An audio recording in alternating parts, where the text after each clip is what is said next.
Okay, so you are seeing the front cover of Professor Eugene Schlossberger's new book, Moral Responsibility Beyond Our Fingertips. And Professor Schlossberger will be speaking to us today about that book. And so just a little bit about Eugene, first of all. I'm going to stop sharing for a moment. So he is Professor Emeritus of Philosophy at PNW. He taught here for many years, from 1992 to 2020. He's the author of several books. One of them, can you see that? That is Moral Responsibility and Persons. Let me hold it up where you can see it a little better. Moral Responsibility and Persons. This is a low-tech presentation. I'm just holding these up. This is The Ethical Engineer, A Holistic Approach to Rights. And I was just showing his most recent book. And let me share my screen once again.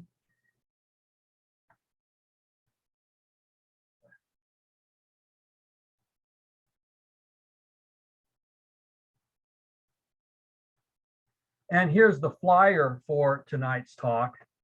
And so you see some of the provocative questions we can look forward to. Is Trump responsible for the January 6th insurrection rather? Can your partner blame you for your fantasies? Are addicts morally responsible? Does free will even matter? These are just some of the topics that he addresses in his book as he talks about his novel theory of moral responsibility. So I'm going to stop sharing again, and I'm going to turn it over to Professor Schlossberger. Can you hear me? Yes. Good. Okay. So questions like, is Trump responsible for the January 6th insurrection? Are white people responsible for slavery? Can your partner blame you for your fantasies? Are addicts morally responsible? Are you responsible for things you would have done if things were different? Does free will even matter?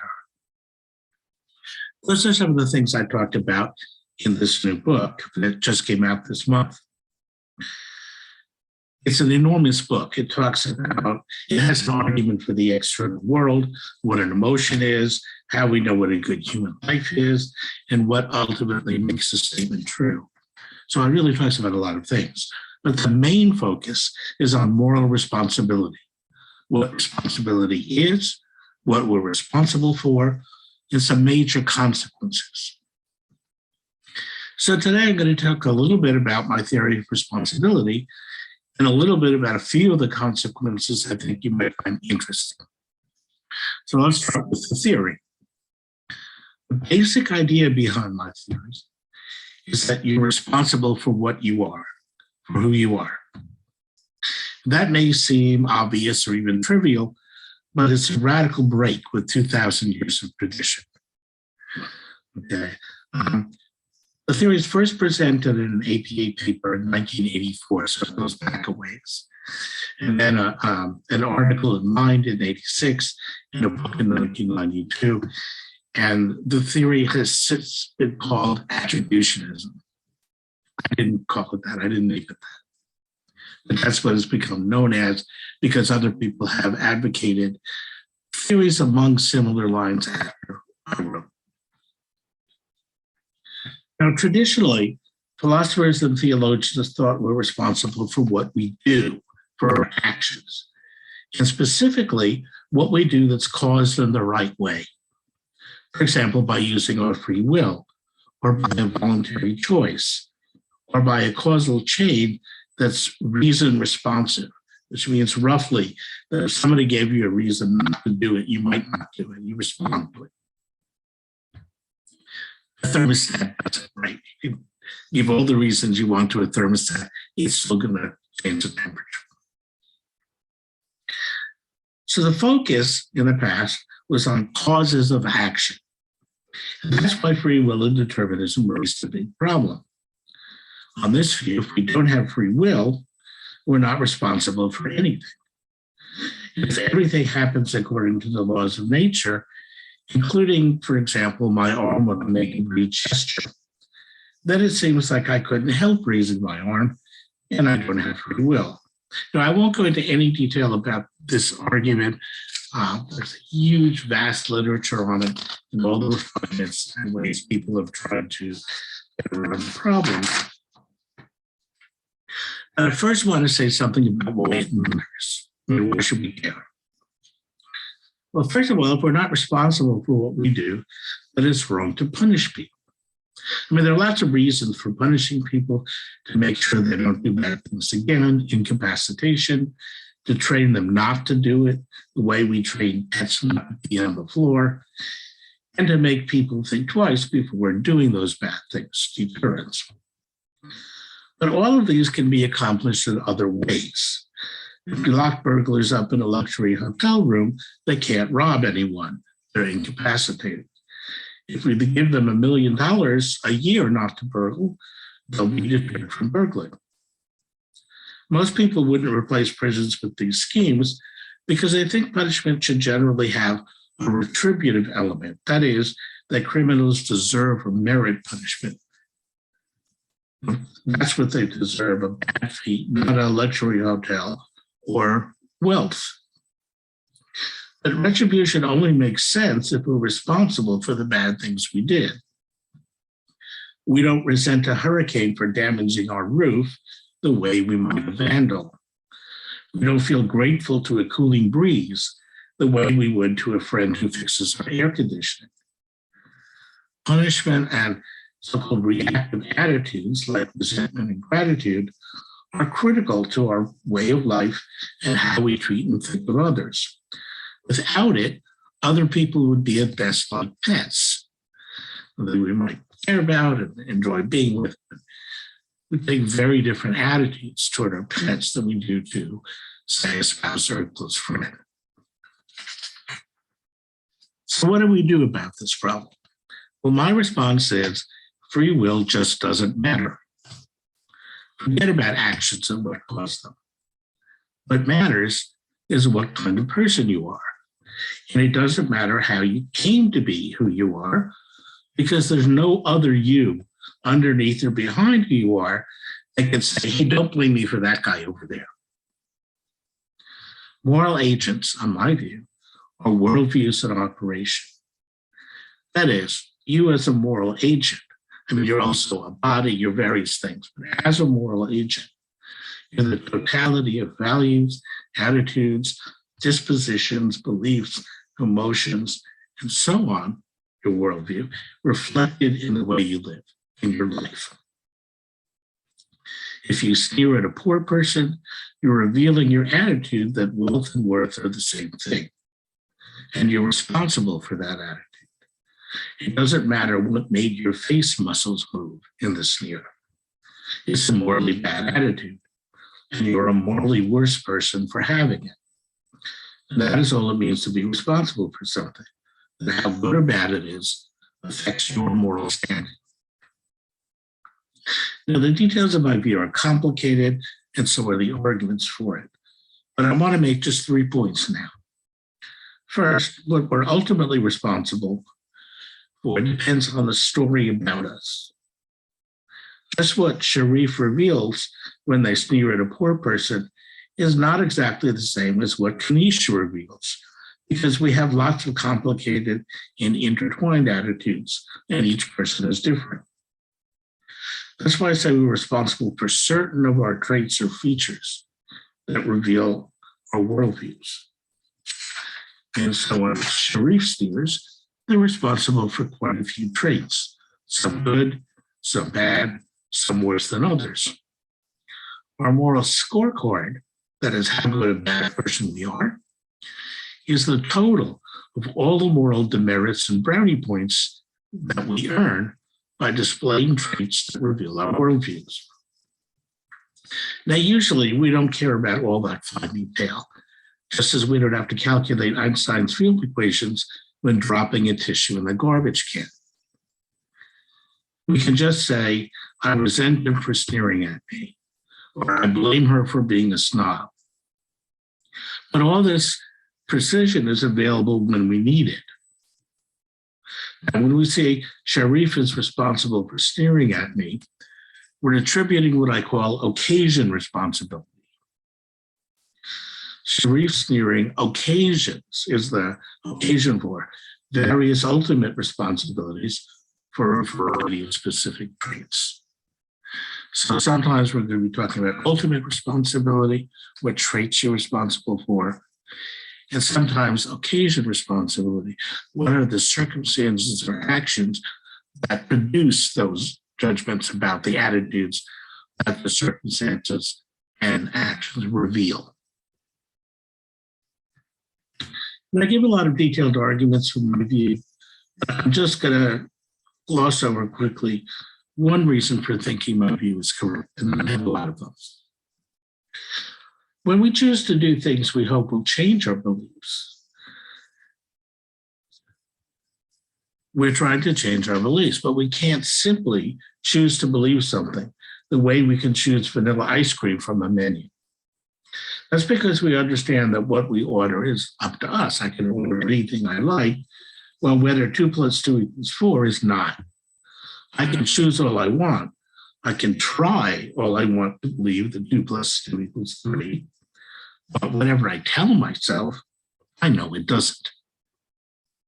So in traditional views, we're not responsible for our beliefs. Now, Plato thought all wrongdoing is due to mistaken beliefs, but in any case, usually when someone does something wrong, there's at least one mistaken belief they have, either moral or empirical, such that if they knew the truth, they wouldn't have done it. For example, Anita stabs Sam because Sam is an atheist, and Anita believes atheists will roast in hell for all eternity unless stabbed by a silver blade. Anita didn't choose her belief. It just seems to her undeniably true. So is she responsible for killing Sam? Traditional views have a problem with this. On my view, Anita is occasionally responsible for killing Sam and ultimately responsible for the various traits she shows. She gets brownie points for caring about Sam's eternal fate, moral demerits for having insufficient concern for Sam's life, since she was reckless in taking such extreme action on a belief unsupported by evidence, and so forth. There are a lot of traits that are revealed. We can give a precise moral scorecard telling how good or bad Anita is, presuming that we know the full story, which we usually don't. Because these traits reflect who Anita is as a person, a moral agent. And there is no other Anita than reckless Anita. If Anita did have unassailable evidence, the traits she showed would be quite different, even though she committed exactly the same act. It's her recklessness, a feature of her worldview, her attitudes, that makes her a morally bad person. And then contrast Joe, who steals money because he will be killed if he doesn't, with Halgren, who will be tickled if he doesn't steal. Both Joe and Halgren acted under a threat of being killed or being tickled. Both chose to steal, and both were equally able to refrain from stealing. The difference is in the attitude they revealed. Joe considered stealing less bad than his own death, and not unreasonable moral judgment, while Halgren valued avoiding the minor unpleasantness of being tickled more than he valued honesty, which is presumably a wrong moral judgment. Joe's values are okay, Halgren's are not. The difference is not in their actions, but in their values. Duress, threats, like other excuses, doesn't make us less responsible. It changes what we're responsible for. On my view, this insight is easily captured. Joe and Halgren are responsible for different traits. And I'll give you one more quick argument about why causation doesn't matter for responsibility. Suppose aliens abduct Humphrey and replace his brain with a brain made in their lab. By a huge coincidence, the brain that they put in Humphrey's head is molecule for molecule exactly the same as the brain they took out. So Humphrey post-abduction is absolutely indistinguishable in any way from Humphrey before he was abducted. But his actions from now on are caused in whole report by the aliens. Even if we have free will, our brains are causally very important, which is why we don't act the same way when our brain is damaged. Yet he acts exactly as he would have, right? He feels exactly what he would have felt, and so on. He's just as free or as unfree as he was before. We just took out one brain and put it in another that is an exact duplicate in every way. So is Humphrey suddenly blameless for everything he does from now on? Of course not. He's still Humphrey. He is who he is. The cause of his being who he is doesn't really matter. Okay, so that's just a little bit about the general theory. Let's talk about some applications. Is Trump occasionally responsible for January 6th? Well, his followers invading and vandalizing the Capitol building was not something Trump did, and he didn't directly choose it. However, if we are, as I suggest, directly responsible for traits that reveal our worldviews, and occasion responsible for acts and circumstances that occasion judgments of direct responsibility, the question then becomes, did the events of January 6th reveal traits of Trump that express his worldview? If the answer is a yes, then Trump is occasionally responsible for January 6th. In the book, I give 4 tests for when leaders are responsible for what their followers do, and 3 of them apply here. You're occasionally responsible if you pass at least one test. First, did Trump foresee the possibility of what happened and decide that the risk was worth taking, or just didn't care, in order to say what he did and not say what he didn't say? The answer here, I think, is clearly yes. Trump knew of or reasonably anticipated various efforts being planned and could foresee that there was a strong risk of violence after his remarks, and that different remarks would have significantly lessened that risk. He either didn't care or decided that the risk was worth taking, and that tells us quite a bit about his worldview. He must have known that there were things he could have said early that were likely to have quieted things. He either didn't care or thought not speaking was worth that risk. The second test is whether Trump implicitly or explicitly approved. Explicit approval means he said or thought that what they did was okay. Implicit approval means that he had attitudes from which it would follow, if they were correct, that the riot at the Capitol was okay, or at least not too bad. If so, he's responsible for those attitudes, for the implicit or explicit approval. And here I think the evidence is very strong that he had at least implicit approval. Okay, I can give that to you later if anyone really wants it, but I think we know we did. Right. I think he also enabled the riots in the sense I defined. And so he passed the third test for occasion responsibility. Again, I can give you that definition, but it's a little technical. So the answer is yes, Trump is occasionally responsible. Now, whether he earns praise or blame for January 6th depends on whether you think he was right. That is, whether its attitudes were morally good or morally bad. I think the answer is obvious, but I'll leave that to you. All right, second application question. Are you responsible for your fantasies?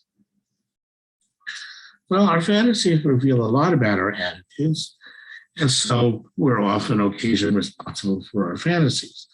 But what they reveal is complicated. Sometimes people fantasize about things they would never do or would even hate to happen in real life. Just as some people enjoy really getting into a horror movie story that they would never in a million years wish to happen in real life. Right? They enjoy identifying with the characters. They would never want it to happen to them. So what it means if Prisha fantasizes about having an affair with her neighbor Padma really depends. Prisha's wife might justifiably resent her if Prisha is fantasizing about Padma because she lusts after her and wishes she could consummate the affair. That would be grounds for resentment. But Prisha's fantasy might instead reveal something very different. The fantasy may be enjoyable precisely because it's a bad act that Prisha would never consider doing or even never be tempted to do in real life. We sometimes fantasize about fears, things that we fear. Prisha fantasizing about dying in a hospital doesn't mean she's suicidal. Right? So yes, we're occasionally responsible for our fantasies, but what exactly we're responsible for is complicated and depends upon what is going on in that particular case. All right, next question. Are addicts morally responsible? This is a question that receives a lot of attention. But I want to say that usually the question is confused. There are many kinds of addictions, and the story to be told about addicts varies considerably. Moreover, there are 6 related dimensions of addiction. So one of the things I talk about is the 6 dimensions of addiction. First is the individual history of addiction, the historical story of how the person became addicted. Second is the value added, what the object of addiction added to the addict's life. Whether if it's alcohol, the person's an alcoholic, what did alcohol add to their life? 3, the urge or craving for the object of addiction. 4, the cessation cost, the negative consequences of stopping, such as withdrawal symptoms. 5, the attitudinal complex, the complicated scaffolding of attitudes, tendencies to perceive, emotional responses, and so forth, in which the addiction is embedded, as well as the broader structural psychology of the person. For example, a need for intense thrills, perfectionism, or a need for control, all of which may change during the course of the addiction. And I should say here that the research on whether there's such a thing as, for example, an alcoholic personality is very mixed. There's studies that say absolutely not, and there's studies that say yes, we found. So the research is all over the place on that. Okay. And finally, the addictive behavior, the behavior constituting or influenced by the addiction, such as stealing to support the addiction, or intoxicated behavior the person would never perform while sober. All right. So those are 6 different dimensions. Addicts can be responsible for traits pertaining to any of these 6 dimensions. And the story about each dimension can vary greatly from addict to addict. For example, someone who became addicted after being given a non-consensual injection in their sleep bears no responsibility pertaining to the history of addiction. It doesn't matter what their values or attitudes or feelings are. Right? They would become addicted because they were given in their sleep a non-consensual injection. Okay. Well, someone who became addicted because they wanted to seem cool among their friends does, because that does show something about the worldview, the kind of moral agent they are. Glinka, who stole money from a friend's drawer to support their addiction because the cessation cost is intolerable pain or death, is responsible for something quite different from Ludwig. He stole the money because he wanted to be admired by friends for having expensive sneakers. Or Felice, who stole because she likes the high. The attitudes they have in those cases are very different. Glinka's attitudes of patentable are nowhere near as morally bad as Ludwig's. Cravings are often multidimensional and can vary not only in strength but in character. Back when I smoked a pipe, it was not unduly hard to keep from smoking for one day. It wasn't a big deal. But giving up smoking altogether was very hard. I did it, but it wasn't easy. It took me a long time. Because I was losing an important part of myself in my life. I called it a global addiction. For most people, abstaining from sex for a day is normally not that hard, but giving up sex for life would be difficult. In the same way, the pipe was for me. Addiction can change attitudes. Not every addiction is like that. There are very different kinds of addictions. Addiction can change attitudes and change the nature of the craving. Sneaking a drink can feel to some addicts like a triumph rather than a form of giving in or defeat. The bottom line, thus, is that addicts generally incur some responsibilities, that is, responsibility for some traits pertinent to their addiction, but exactly which traits in any given case is a highly complex and individual matter. Okay, so yes, the answer is, as usual, is yes, but.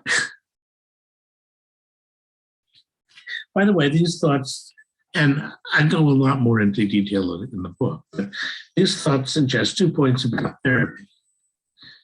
First, given a wide variety of individual cases, treatment should be individually tailored, though that may not always be possible given limited resources. But when circumstances permit, treatment should be sensitive to differences in the individual stories of addicts about all 6 elements. As a practical matter, emphasis will be placed on those dimensions that are most salient in a given case. In some cases, addicts are likely to backslide unless treatment addresses key aspects of the attitude and scaffolding. In other cases, such as some of those who became addicted by following a physician's orders, breaking the physical dependence may be the central focus. One-size-fits-all therapies are likely to be at best hit or miss. Sometimes circumstances and resources aren't there to tailor different therapies for each patient. But when they're not, the best you can hope for is hit or miss. It's like a doctor who prescribes aspirin for everything. If you have a fever, you're in luck. If you have cancer, sorry. Okay. Responsibility for emotions. Are we responsible for our emotions? Some people claim I'm entitled to my feelings. I wish they mean something like it's wrong to blame or resent me for feeling what I feel, and it's wrong to tell me I should not feel whatever I feel. A good example of this, an article in the LA Times proclaimed, and here's a quotation, as anyone who has crossed the therapist's threshold knows, feelings are neither right nor wrong. They just are, end quote. Okay, so apparently everybody who's ever been in a therapist's room knows this. Now, I want to say this is just wrong. Okay. That's because emotions, I suggest, are embodied judgments. Their claims or judgments embedded in a network of attitudes, dispositions to react, values, raw feels, and other emotions. Any of those aspects of an emotion might be justified or unjustified, fair or unfair, morally unsavory, or just fine. My first wife resented me for her not having friends because she said I was flashy. And so people paid more attention to me than to her, and that is why she didn't have friends. This applied in her mind somehow, even to the people at her work whom I never met. Now, we can ask whether any of this is fair or justified. For example, had it been true, and it wasn't, but I frequently interrupted her when she was talking or jumped in and changed the topic as soon as she finished, then one of her judgments constituting her emotion would have been correct, and some resentment would have been justified. It's clearly unfair to blame my flashiness for her failure to make friends at work, because those people never met me. She worked in the city. I never met the people at her job. Because no plausible causal mechanism could connect those two things. Her feeling what she did revealed an all too common unwillingness to accept responsibility for her own shortcomings. Not to say that I don't have shortcomings, or she might have resented me for other things, justifiably, but in this particular instance. Instead of trying to put them on others, she refused to accept responsibility for them. She's responsible for this because it shows something about the kind of person she is. This suggests something about how we should respond to our emotions. If I'm angry at someone, I ask myself, is my anger justified?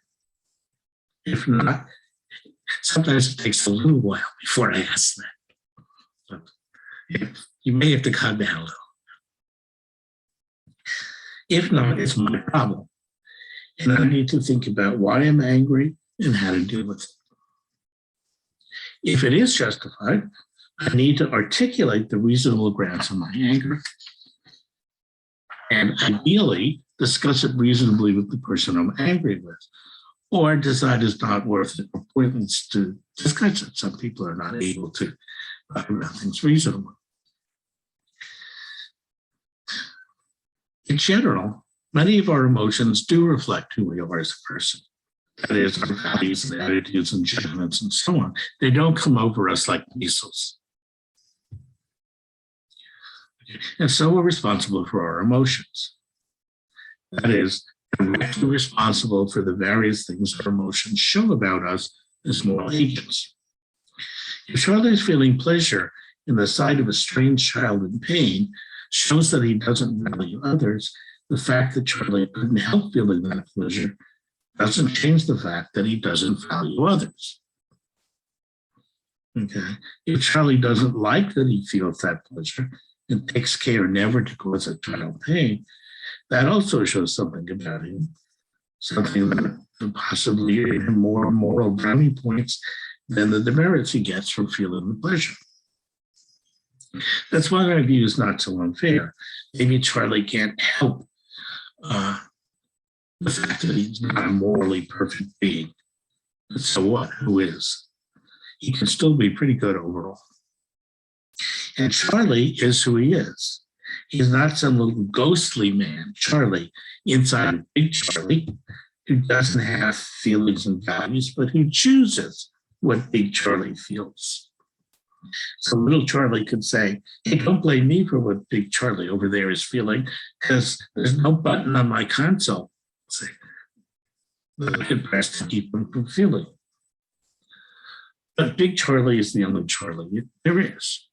There's no little Charlie that can say, it's not my fault, it's what Big Charlie does.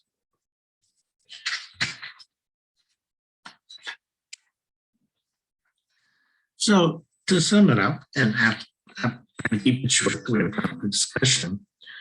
A lot follows from the two simple ideas that are behind my theory. I am who I am, and I take responsibility for myself.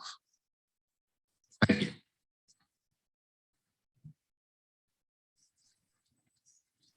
Thank you, Eugene. Let's open it up for questions. And there are a couple of ways you can do that. You could either just raise your hand or just unmute yourself and ask a question or put it in the chat any way you'd like to do it. And I'll go ahead and get us started with a question, but anyone else who has a question, please don't be shy about coming forward with it.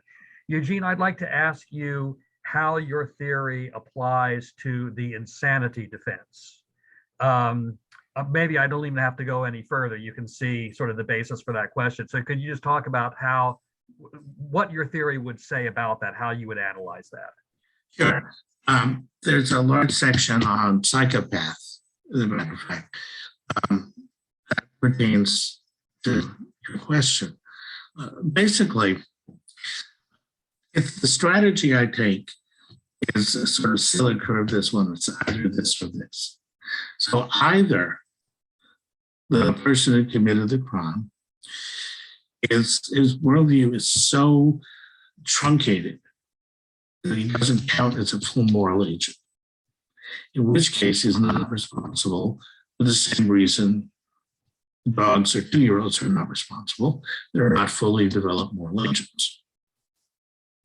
Or they are fully developed moral agents and they are morally responsible, although what they're responsible for, again, can be different than what somebody else would be. Right? But and there's a large literature on Psychopath, and that somewhat. But the idea is that suppose somebody is able to understand that other people care about their lives the same way he cares about his, and understands that in killing them, is ending their projects and causing other people pain and all of that. It just doesn't care. Okay. Now, do we really say that, oh, he is just not capable of caring? Okay. The attitude I take to him is no different than I would take to a tree that blew over in a storm and killed my sister. See, it's terrible. It makes me feel bad, but it's just one of those random acts of nature. Well, no, it's quite different. So in that case, because he has a reasonably coherent worldview, it's a bad one, right? But reasonably coherent worldview, he would be responsible for that bad, reasonably coherent worldview. But the story, again, is maybe different from somebody who does the same thing because he enjoys the fact that other people are suffering. It's a different trait. He's responsible for something else. And so for the other side of it, let's say he's not, his mind is really, well, he doesn't have coherent values, etc. Then I developed the notion of partial personhood. A partial person is somebody who has concerns, some standards, etc., but it's not fully developed. And I give examples of partial persons as examples of partial persons, small children, not infants, but say 3-year-old, and many animals. So most dogs would count as partial persons. They seem to have enough of a worldview. That Wittgenstein is very clear that we have to be careful about attributing human emotions to dogs.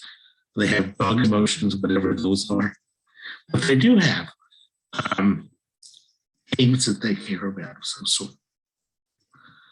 And so they count as partial persons. So animals have some rights. Thank you. I'm sorry, I didn't mean to cut you off, Eugene. No, go ahead. I was just going to ask if anyone else has a question at this point. Renee, go ahead. I'll do it. Okay, so which one of the 4 We'll do them in order, I think.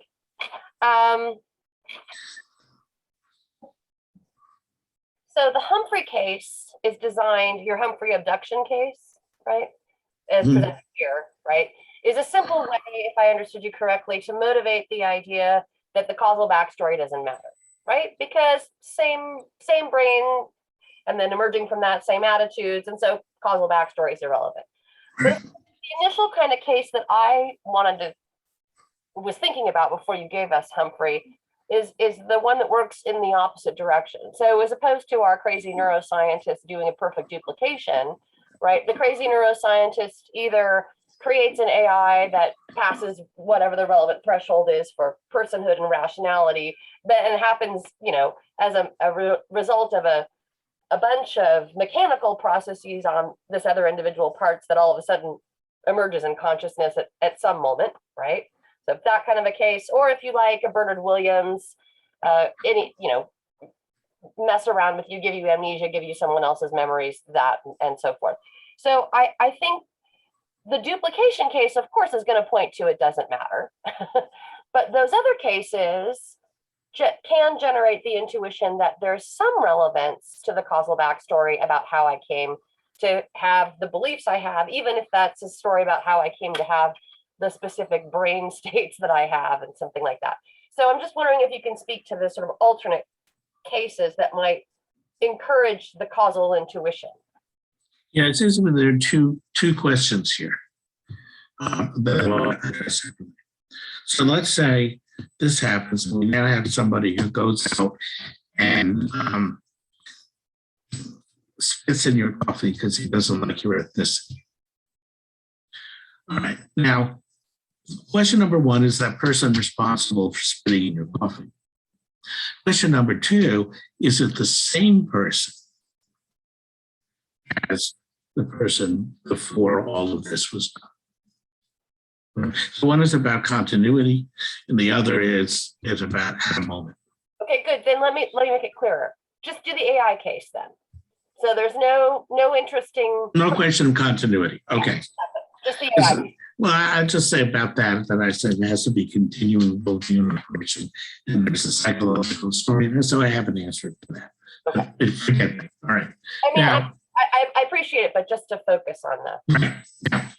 The AI. If the person spitting the coffee has a fully developed worldview, then they're responsible. If they don't, then they're not either full persons or not persons at all. So we really need to know the story about this AI object. So I argue in the earlier book that in order to have full-blown emotion, for example, you have to have had some time, at least some raw feelings. That sort of, okay. I'm not saying that every emotion is a raw feel, not at all. But in order to have full-blown emotions, you have to have at least some raw feels. If our AI agent doesn't have raw feels, then he doesn't have genuine emotions. And so might not be a full rodeo operation. Suppose he does. There's no reason in principle why electronics could have raw feels, as far as we know. Right. So the intuition, right? What's the intuition here? I mean, the one that we struggle with is this, I think. Suppose they have all the things needed to pass your threshold to be a genuine worldview in operation today, right? It happened, right? Here it is. All the things that are required came into being in this moment. But everything that we can say about what brought those particular things into being has to do with Dr. Detmer, crazy neuroscientist, and how he decided to configure this thing. He decided not to make it a psychopath, for example, and instead to make it generally beneficent, but sometimes reckless with stabbing, we'll say, since that's one of your other cases. So I think you want to leave the free will story out of it, because if you go full-blown worldview in action, then we don't have to care about the causal backstory. We only really have to care about what we have in front of us and how it's operating. these kinds of cases make me think that there still is an intuition that some part of the causal backstory, if not relevant, needs to be addressed. Because if you have this, and admittedly crazy thought experiment, but if you've got that kind of consciousness coming into existence at a moment, and not just as a matter of some deterministic laws of previous events and nature and things like that, it didn't just happen, it didn't grow out of the swamp, right? Dr. Detmer, in fact, got in there and he made choices about what that worldview was going to be like. And maybe he did it because, boy, he's not brave enough to go out and recklessly stab under a benevolent guise, but he thinks there ought to be some critters like that in the world, right? I mean, I feel like once you start telling the crazy thought experiment enough, it pumps an intuition that a little bit of the backstory feels relevant. Well, let me tell you what I think not. Okay. Okay. Let's give the name. Okay. Shmuel. Wow. Okay. All right. Now, Shmuel, as he is right now, does he deserve rights? Is it okay for somebody to marry Shmuel? And so forth. If the answer to that, all of that is yes, but that somehow Shmuel is not responsible for anything he does, that seems there's something very wrong. I think we have to say, if he deserves rights and is, can get married and have those sorts of intensely human relationships with other people, then he's responsible. He's an agent. But he's not responsible for his worldview. And I think this comes down to one of my primary questions to you. Maybe I'm just forgetting the details of the book enough.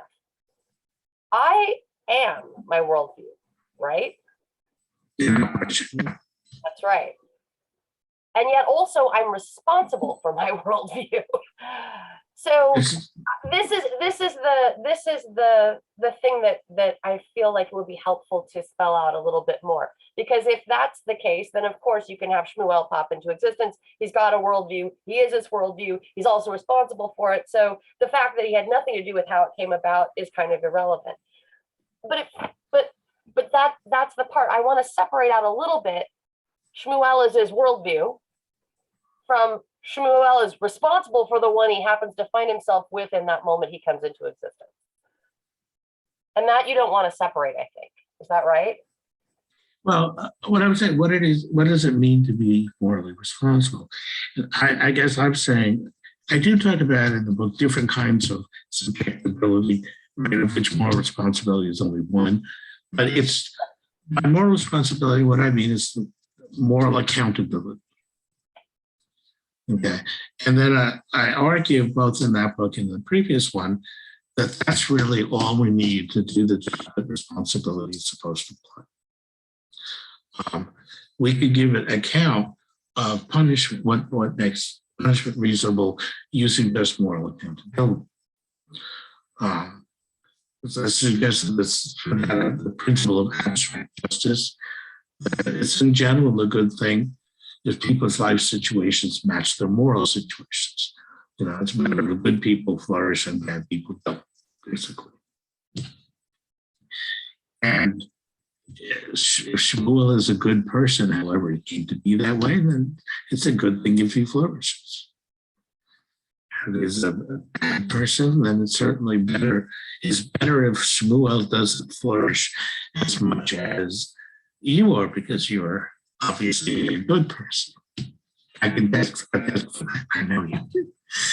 So the principle of abstract justice accounts for retribution and so forth for the other jobs that responsibility plays. I argue that we don't need any other kind of notion of responsibility than moral accountability.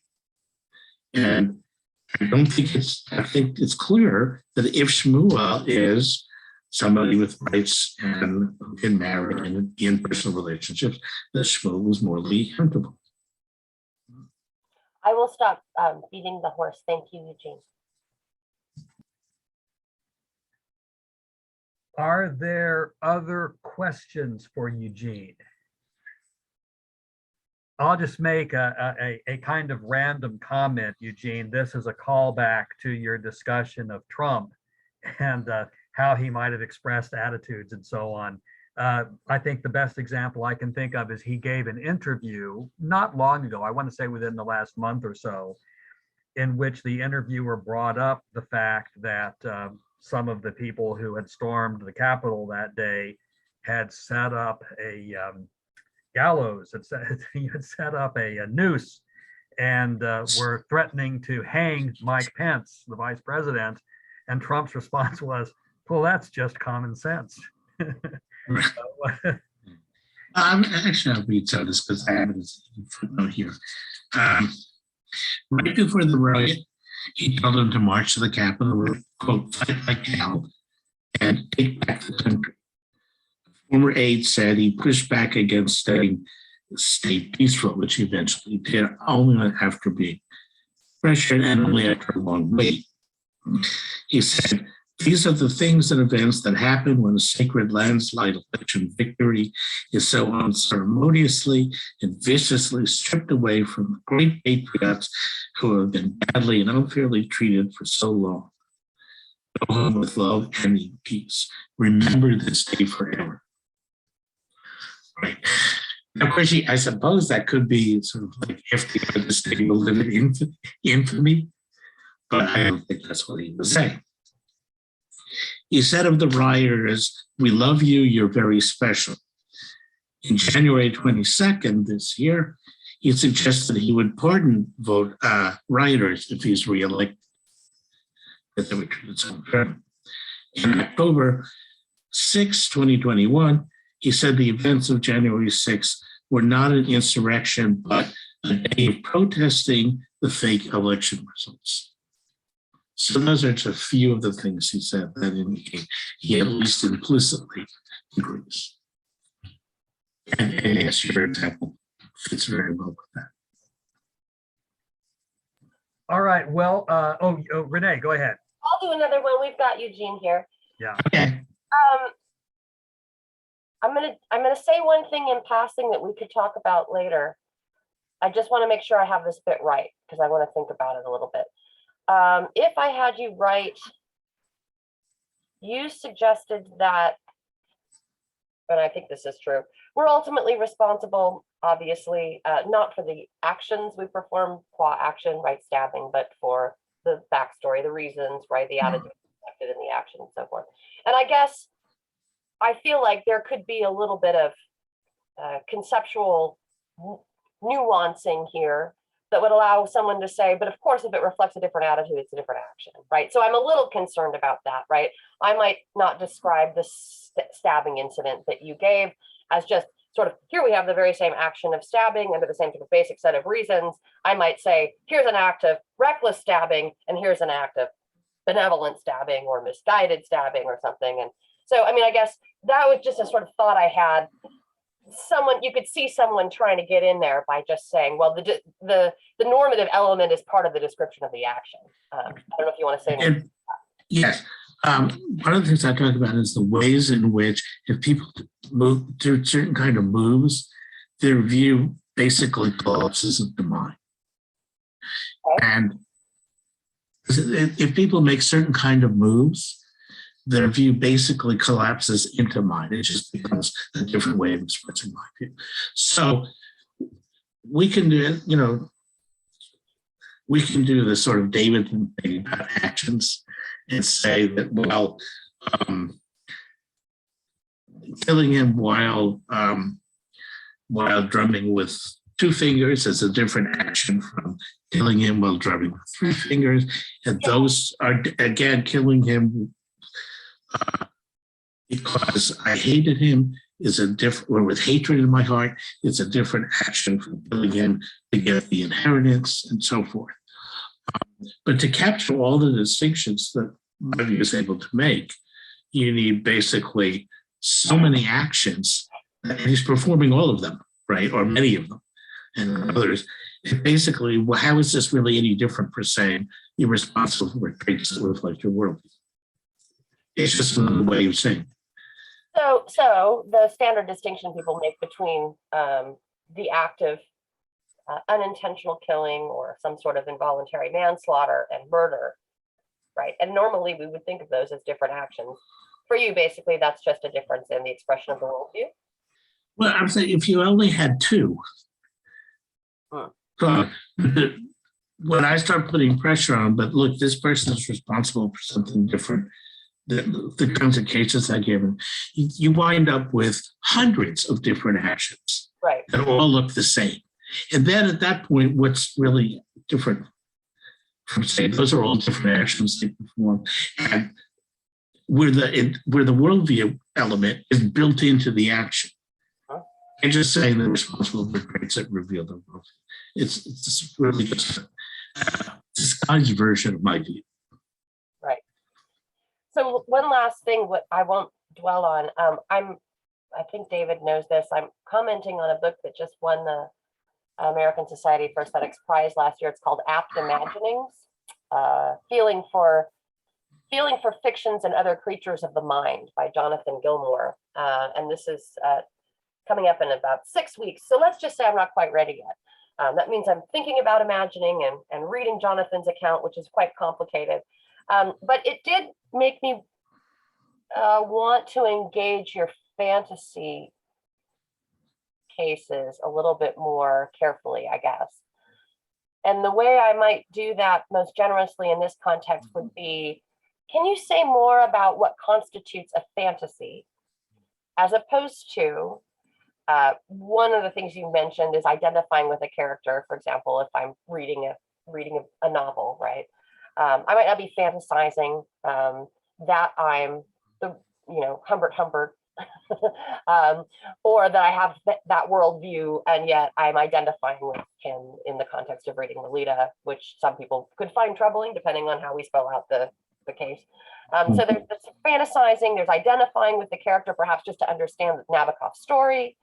There's certainly entertaining things in thought, right? So I can hold a proposition in my mind or state of affairs in my mind, which constitutes a kind of imagining, but not necessarily fantasizing, which seems to have some sort of positive disposition associated with it or some sort of positive affect. And then it also seems to me that there can be a difference between enjoying the act of imagining some content. Like, God, it's hard for me to envision, what does Lilliput really look like, right? Not that I want Lilliput to exist. I don't really have any dispositions toward its existence. So I might still enjoy the act of imagining versus imagining the content itself. So, I mean, all of that is a very messy way of saying, what exactly is it then to fantasize on the account that you're using? Actually, that's exactly what I'm saying, that there are all these complicated and diverse activities. And what we're responsible for depends upon what that particular activity shows. And it can be different in different cases. I'd say you're both fantasizing about, but it's very different. That's the point I was trying to make. I was saying, sometimes we fantasize about things we fear, where we're portraying it in our mind because we fear it, as opposed to imagining what something is like and enjoying imagining it. Typically, fantasies involve ourselves playing some role, and we're a character in it in some way, even when, interestingly, I can fantasize about A interacting with B, and there's this strange sense in which A is me, but not. So yeah, you're exactly right. That there are all these very complicated things we do. And what we're responsible for in each case depends upon exactly what's going on. So there isn't an all-purpose answer, right? So Deep should talk, but just so I'm clear going forward with what your account is, what you use the term fantasize for, someone else might, maybe me, would take more broadly the acts of imagining, right? Where maybe they might have a more discrete set of them we'd call fantasies. But you seem to think of you think I can fantasize about things I fear. And see, I would say that that doesn't make sense, but I can imagine being in their presence. That might be the difference. Well, I would think that to call it fantasy, as I said, that has to be you have to be present as an actor or character in some way, though not directly. I think that, and I'm sorry, yes, I'm using it in a very broad sense, but I think that at least is part of what has to be there. I see Deepa has a raised hand. Deepa, go ahead. Yeah, I just wanted to add my 2 cents worth, which is that, I draw the whole idea of fantasy or imagination from Descartes, first of all, Descartes' first meditation, and from certainly Eastern thought as well, which is that imagination is basically concocting, using sense data from what the senses bring into the mind, dipping into memory, and concocting something based on our desires, so the more the desires, the more wild the fantasies, imagination is going to be. And the more we purify ourselves morally, the fewer the desires, and the more wholesome and healthy and ethical the desires, and the slimmer and more succinct imagination is going to be. So whenever my students ask about creativity and imagination, I always tell them the best imagination for creativity is a slim, disciplined imagination, succinct and slim, as objective as imagination can be. Imagination by definition is subjective.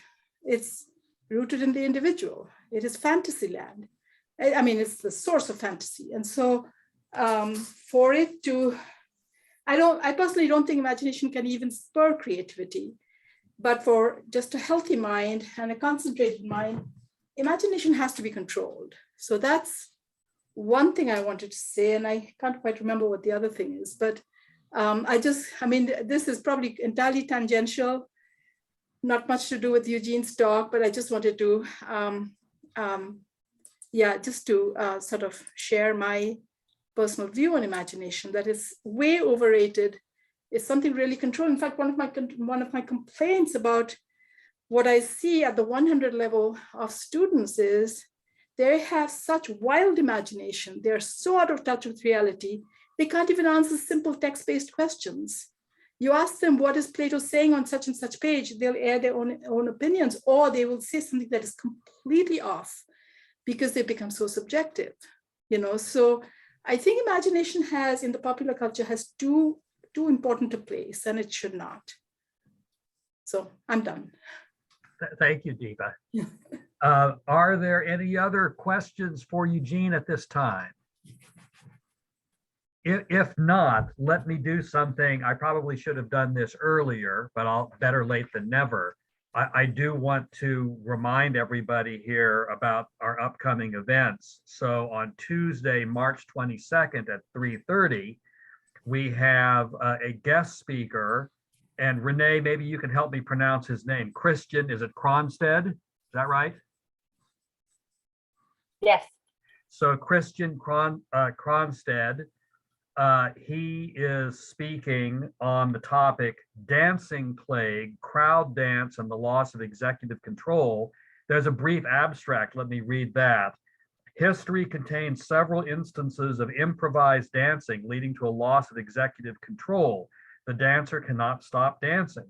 Perhaps the most famous case is the Strasbourg dancing plague of 1518, in which an estimated 400 people danced until they dropped. While the dancing plague has mysteriously disappeared as an affliction, I argue that the phenomenon is often observable on smaller scales at raves, Chicago juke parties, dance clubs, ritual dancing, and in other instances of crowd improvised dancing. I use 4E cognitive science, and the 4 E's are inactive, embedded, extended, and embodied, and dynamical systems to argue that instances of dancing plague can be explained as cases of resonant frequency and hyper-distributed agency. In this talk, I will draw on contemporary dance practices in the Chicagoland area, including house dance, break dancing, and Chicago juke. So that event will be a month from today, Tuesday, March 22nd at 3:30. And David, I think we might want to revisit at the 22nd is great, but we might talk about 3:30. Oh, okay. But I think the 22nd is great. Okay. And then sometime in April, date and time still to be determined, Renee will be speaking. And Renee, I have your tentative title, Grit and the Aesthetics of Imperfection, with the M in parentheses. But would you care to just say a little bit about what you'll be talking about? Well, since it's just the four of us and we're in a friendly meeting here. Basically, this grew out of a paper that I was asked to write under some duress. I didn't really have very much time, and we rarely get assigned papers anymore. You know, we always get to pick our own topics. This was one of those cases where I had a sort of limited time to help out a volume. The volume is on the aesthetics of perfection and imperfection, and apparently it's been in process for several years. Someone must have dropped out and they wanted something specifically on urban environments. And I got picked up because my Rust Belt ruins thing has gone out and people have used it for things. So they thought, well, she might know something about or care something about urban environments, and she might pop something up fairly quickly.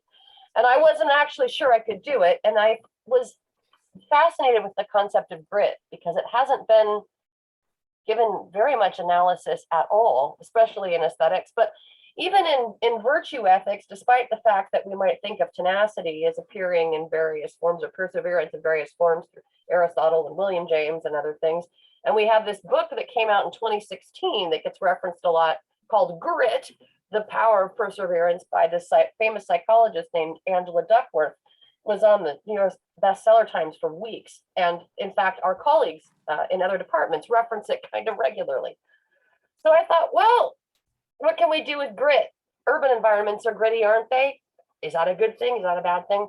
So the paper I wrote actually ended up trying to create an analysis of grit that has an aesthetic dimension, a historical or epistemic dimension, and then a virtue dimension. So it's a mutually inflected system to try to understand why we might regard grit as, I wanted to say perfectly imperfect, but my editor did not like it because it was too cute for the Brits. So in any case, I'll be developing that account. Maybe not talking about cities so much though. Thank you, Renee.